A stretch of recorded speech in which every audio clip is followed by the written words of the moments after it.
श्री राम जय जय राम, श्री राम जय जय राम, श्री राम जय जय राम, श्री राम जय जय राम, श्री राम जय जय राम, श्री राम जय जय राम। रामायणे राम कथा राम जग का सार है, रामायणे राम कथा राम जग का सार है। इसी मंत्र को जप कर देखो, इसी मंत्र कर जप के देखो, होते बेड़ा पार है। श्री राम जय जय राम, श्री राम जय जय राम, श्री राम जय जय राम,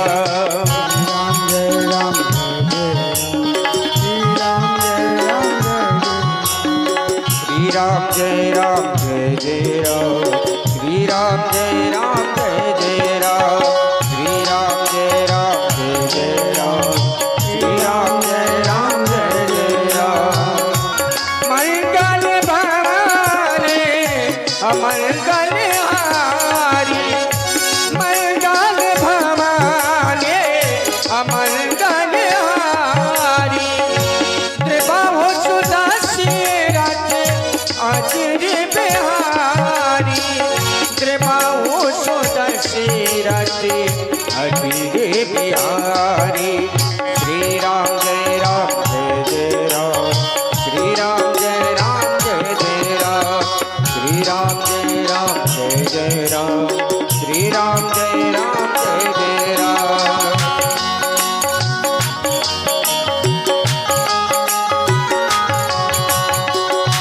अवधपुरी रघुकुल मन रावो, अवधपुरी रघुकुल मन रावो, वेद विजेते दशरथ नामो।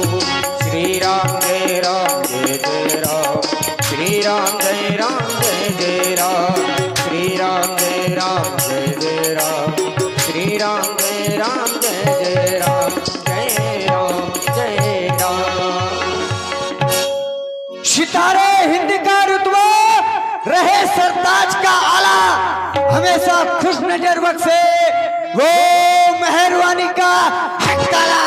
ईदू की जान पर गालिब खोप खंजर पर हो, गमे एक बार लक्ष्मी का ये कदम कब्जे के अंदर हो, ये कदम कब्जे के अंदर हो। महाराज की जीवन की जय जयकार हो, महाराज की जीवन की जय जयकार हो।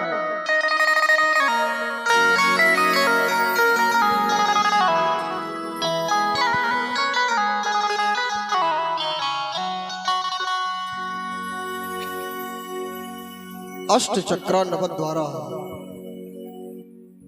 देवपुरी अयोध्या के अष्ट मंत्रियों में अग्रगण्य सतत हमें सुंदर मंत्रणा प्रदान करने वाले इस विस्तृत अयोध्या के साम्राज्य को, इस विशाल वैभव को सुचारू रूप से संचालित करने वाले हमारे प्रिय मंत्री सुमंत्र, जैसा कि हमने अपने जीवन में हित और अनहित का पर्याय, हित और अनहित का समानार्थ देखा ही नहीं अपितु जिया है। क्योंकि राजा का धर्म होता है, वेद सम्मत है, सिद्धांत है कि राजा को कभी अपने प्रजा के अहित में कार्य नहीं करना चाहिए। राजा को वही कार्य करना चाहिए जिसमें प्रजा का हित हो, क्योंकि प्रजा का सुख राजा के द्वारा किए गए प्रजा के हित के कार्यों में ही छिपा है। मनीषियों के द्वारा बताया गया, प्रजा सुखे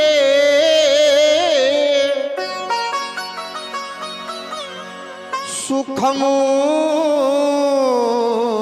राज्ञा प्रजानान्ते जीते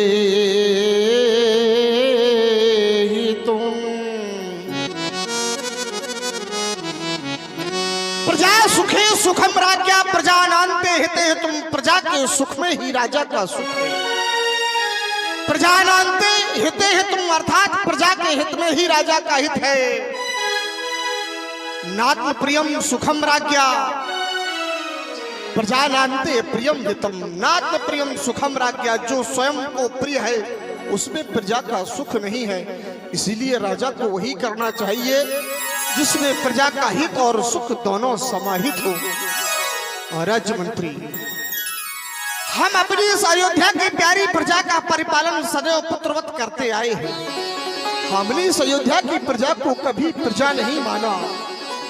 हमने इसे सदैव पुत्र की तरह प्रेम किया। हमारे जीवन में हमें अभी तक भले ही पुत्रों की प्राप्ति नहीं हुई लेकिन हमने सदैव पुत्र का दर्शन अपनी इस प्रजा में किया है। क्योंकि राजा और प्रजा का संबंध पिता और पुत्र की तरह होता है। जिस प्रकार पिता स्वयं भूखा तो रह सकता परंतु अपने पुत्र को भूखा नहीं सुला सकता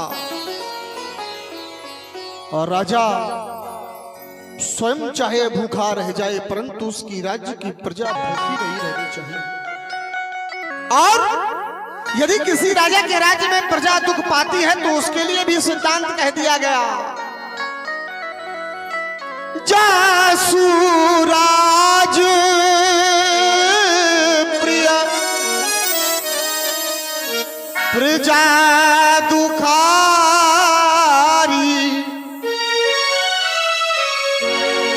जिसके राजा में उसकी प्यारी प्रजा दुख पाती है सो नृप अवस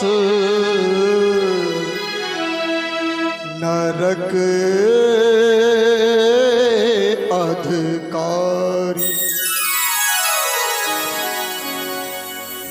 ऐसा राजा या ये कह दे वो राजा जो अपनी प्रजा के साथ अन्याय करता है। प्रजा के द्वारा राजा बनने के बाद राजा का धर्म ये नहीं कि वो प्रजा को ही भूल जाए।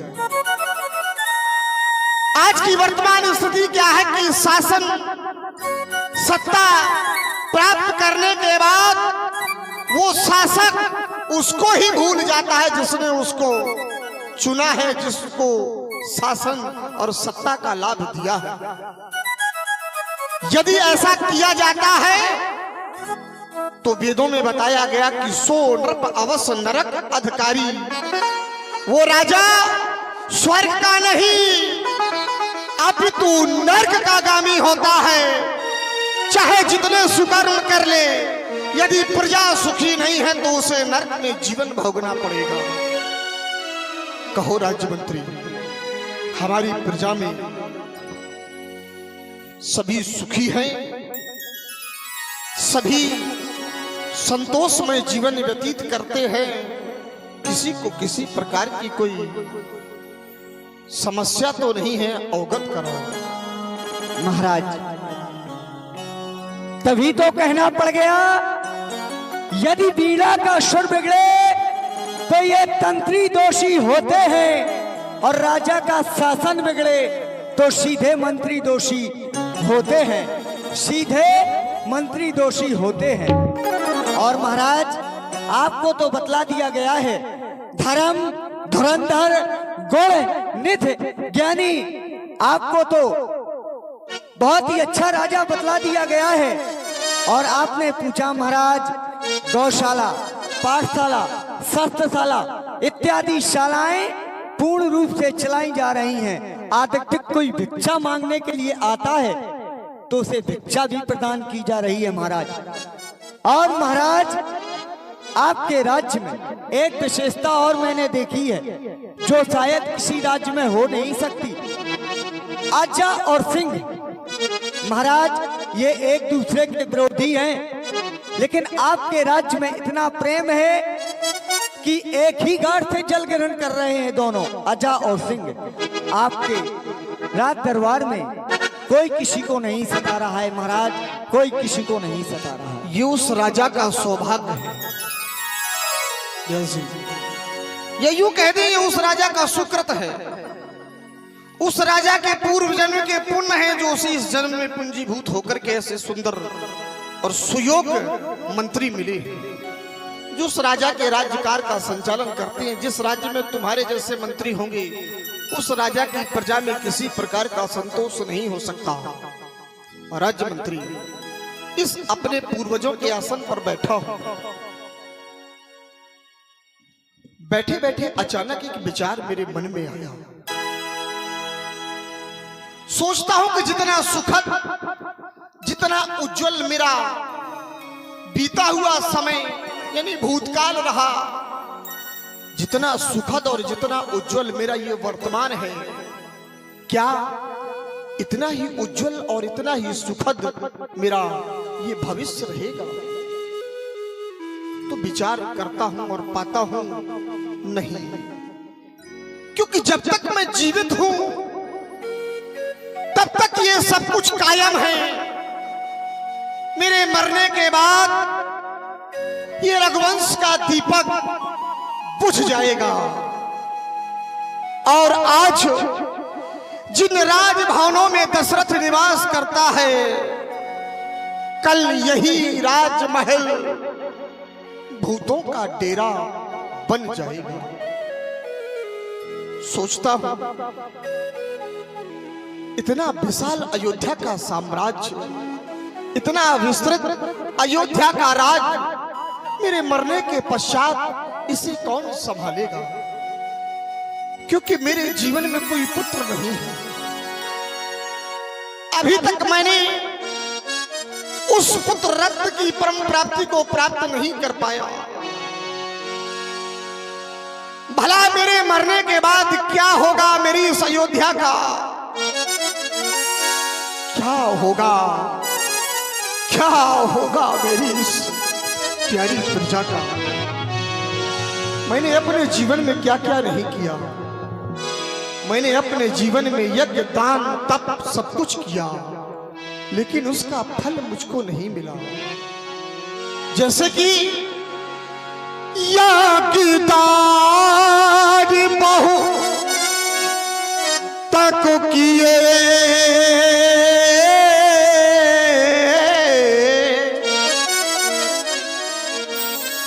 कियो सरयू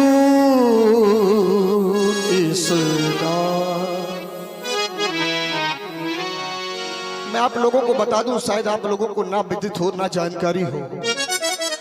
संसार की केवल एक ऐसी नदी है जो पापी के पापों को नष्ट करती है, लेकिन संसार में एक ऐसी नदी और है जिसका दर्शन करने मात्र से ही मन की इच्छाएं पूरी हो जाती है। और वह कौन सी नदी है? अयोध्या के उत्तर दिशा में बहने वाली परम पवित्र पुनीत मैया सरयू। मैंने मैया सरयू का दर्शन ही नहीं, मैंने उनका स्नान भी किया, परंतु मुझे उसका कुछ फल नहीं मिला।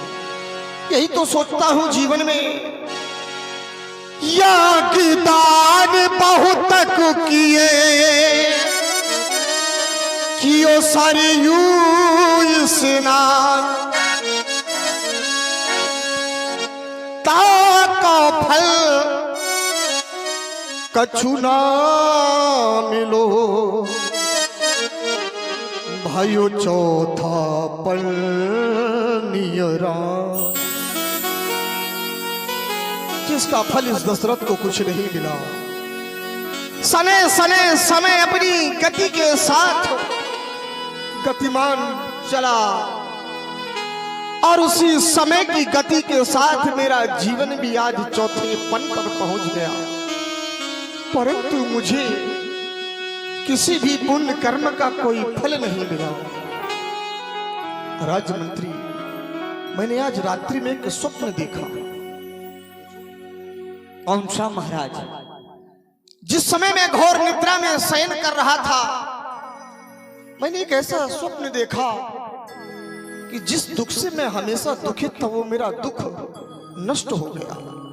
मैंने क्या देखा कि मैं अपने आसन पर बैठा हूं और एक सुकुमार गौरांग बालक मेरी गोद में खेल रहा है। जैसे ही मैंने उस बालक को अपनी गोद में पाया, मानो मेरी खुशी का पारावार ना रहा। हृदय मेरा आह्लादित हो गया।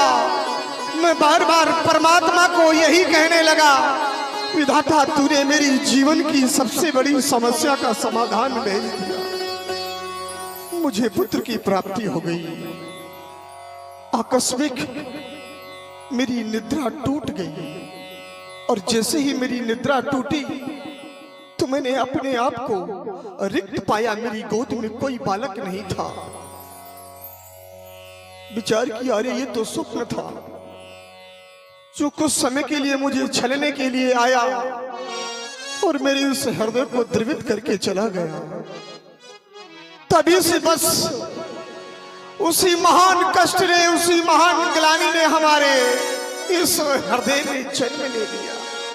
एक बार